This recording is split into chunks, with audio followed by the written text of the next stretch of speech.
Nous allons donc vous présenter cette enquête, Impact des violences sexuelles de l'enfance à l'âge adulte, qui a donc été conduite auprès de 1214 répondants, en majorité des femmes.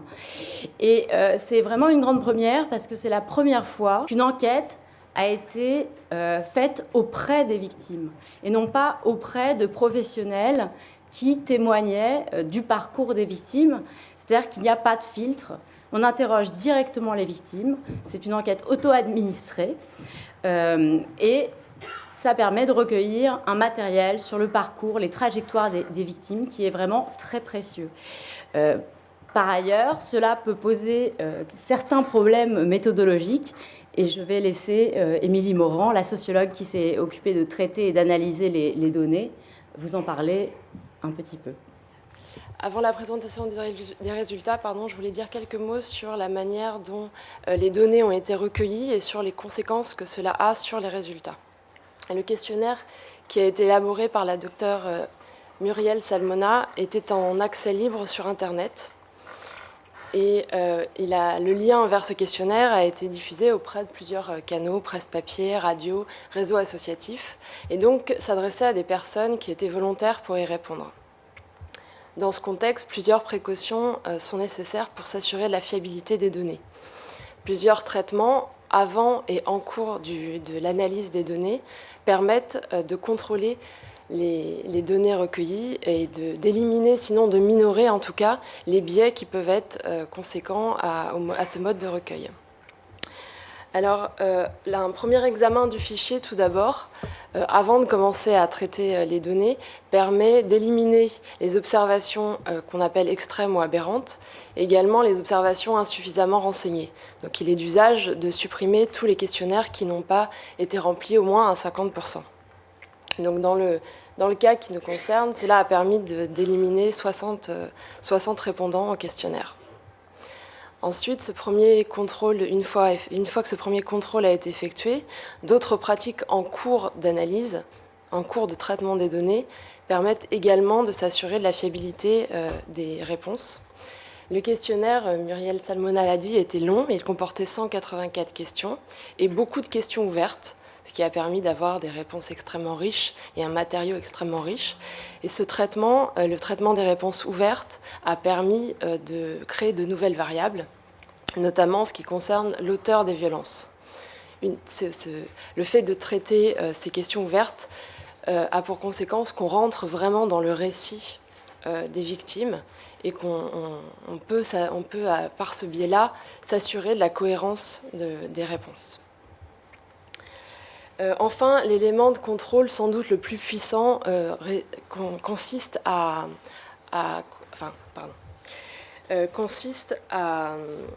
remarquer la cohérence, la concordance entre les résultats de cette étude, de cette enquête, et les résultats d'enquêtes issus, qui ont eu lieu auprès d'échantillons représentatifs de la population, donc des grandes enquêtes nationales. Le fait de retrouver les mêmes proportions dans les réponses qu'on a trouvées via cette enquête et via d'autres enquêtes auprès d'échantillons représentatifs est sans doute l'élément le plus puissant pour contrôler la fiabilité des réponses recueillies.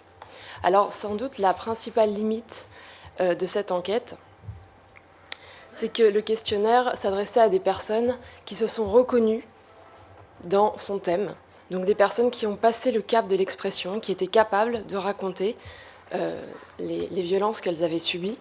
Et elle ne permet pas d'avoir les réponses des personnes qui sont encore dans le déni et qui n'ont pas la force de s'exprimer. Donc voici exposées les conditions de cette enquête, ce qu'elle dit, mais aussi ce qu'elle ne dit pas.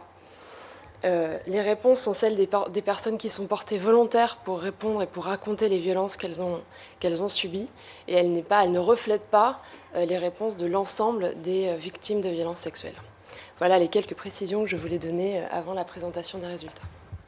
On peut aisément imaginer que tous les résultats que nous allons exposer sont du coup sous-estimés et que finalement la réalité est encore bien pire malheureusement que celle que nous allons vous présenter. Il y a 95% de femmes qui ont répondu et seulement 5% d'hommes.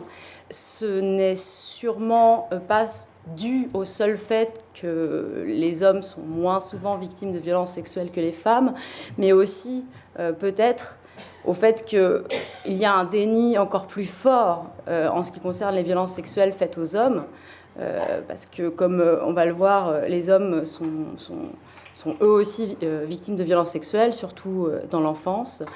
Et donc peut-être que nous n'avons pas réussi à les toucher, car l'enquête a été surtout diffusée auprès de réseaux et de médias qui ciblaient un public féminin. Donc voilà, nous n'avons que très peu d'hommes qui ont répondu, et donc les effectifs sont réduits, et tous les résultats qui les concernent sont à considérer avec prudence. Les répondants étaient âgés de 15 à 72 ans, et les tranches d'âge les plus représentées se situaient entre 25 et 44 ans. Donc ça n'est pas non plus forcément représentatif de la population, et c'est sûrement dû au fait que l'enquête était administrée par ordinateur. Ce qui est frappant, quand on regarde un peu le profil des répondants, c'est quand même qu'ils se trouvaient, au moment de répondre à l'enquête, un quart d'entre eux en situation de précarité. Situation de chômage, de RSA, d'arrêt maladie, d'invalidité. Et la proportion des hommes en invalidité était encore plus élevée.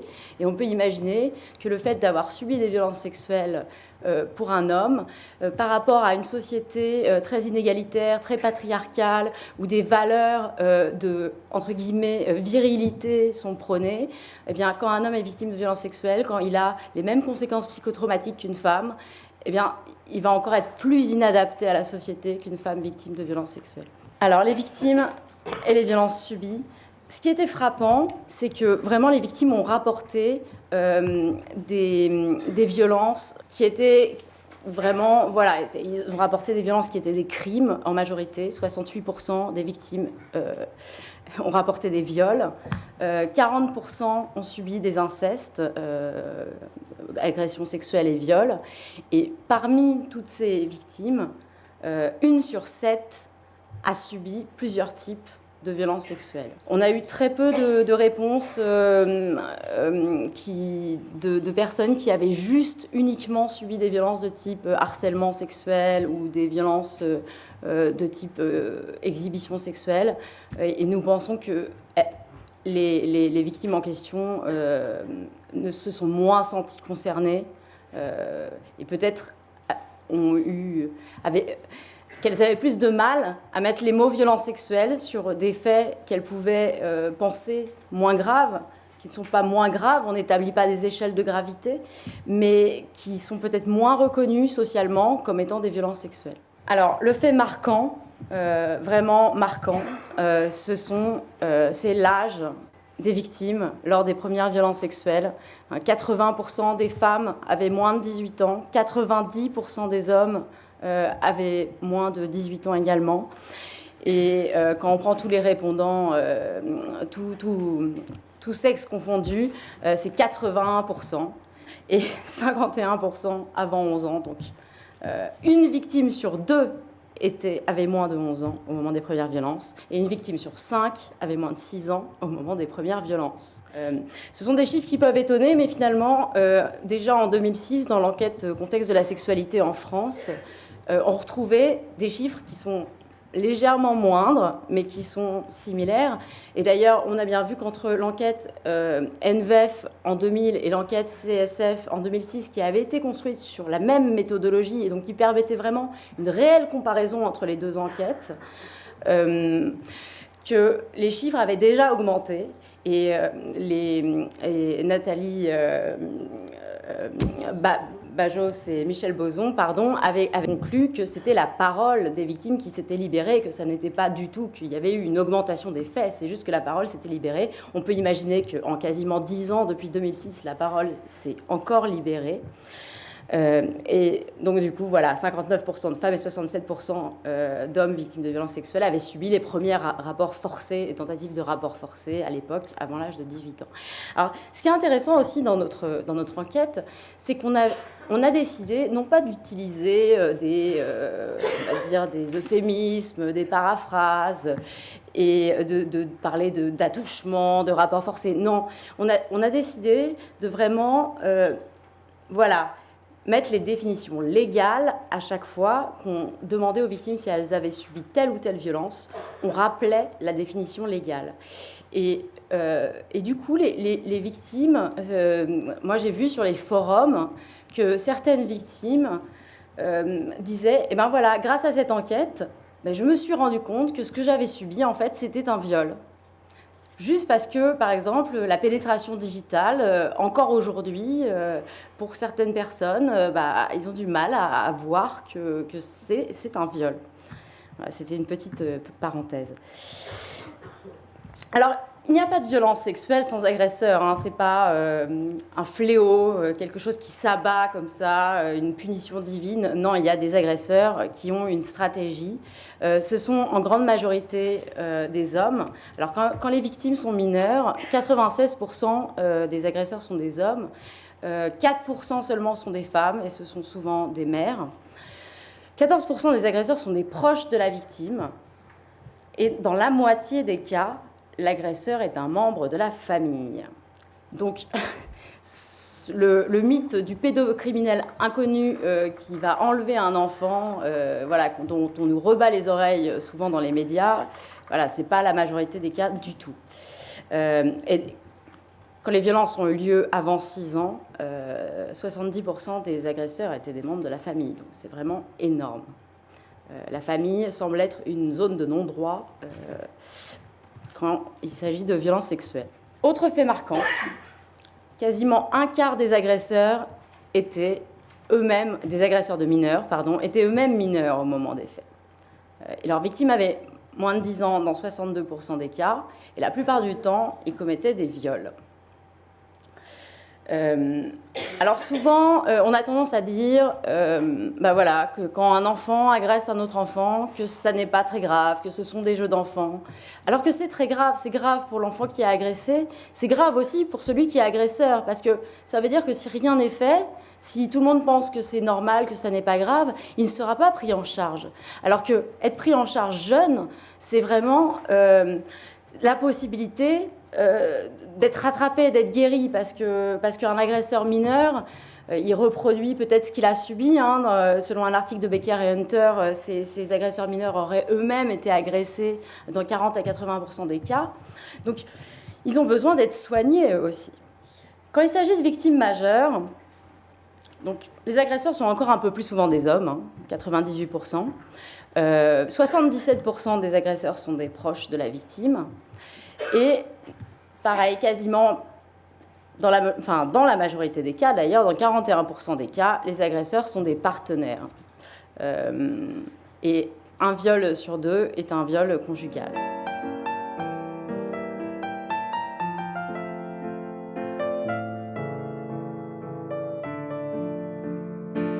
Seuls 18% des viols sont le fait d'inconnus. Donc c'est toujours la même chose, hein. C'est la famille, la zone de non-droit, c'est la sphère amicale également, et aussi le travail, car 17% des violences sexuelles ont lieu dans le cadre du travail. Voilà, quel que soit l'âge des victimes, hein, c'est la sphère familiale et amicale qui constitue le contexte le plus favorable aux violences et le plus grand réservoir d'agresseurs. Et c'est vraiment... c'est frappant. Toutes ces violences sexuelles ont des conséquences qui peuvent être très graves, qui peuvent mener au suicide.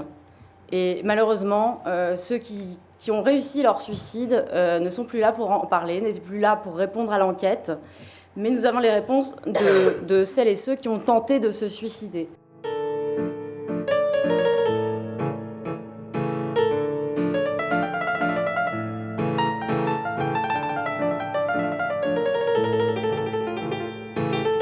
Donc 42% des répondants ont tenté de se suicider, contre 5,5% dans la population générale. Donc c'est un chiffre 7 fois plus élevé que celui qu'on retrouve dans la population générale. Et 78% des victimes ont eu des idées suicidaires.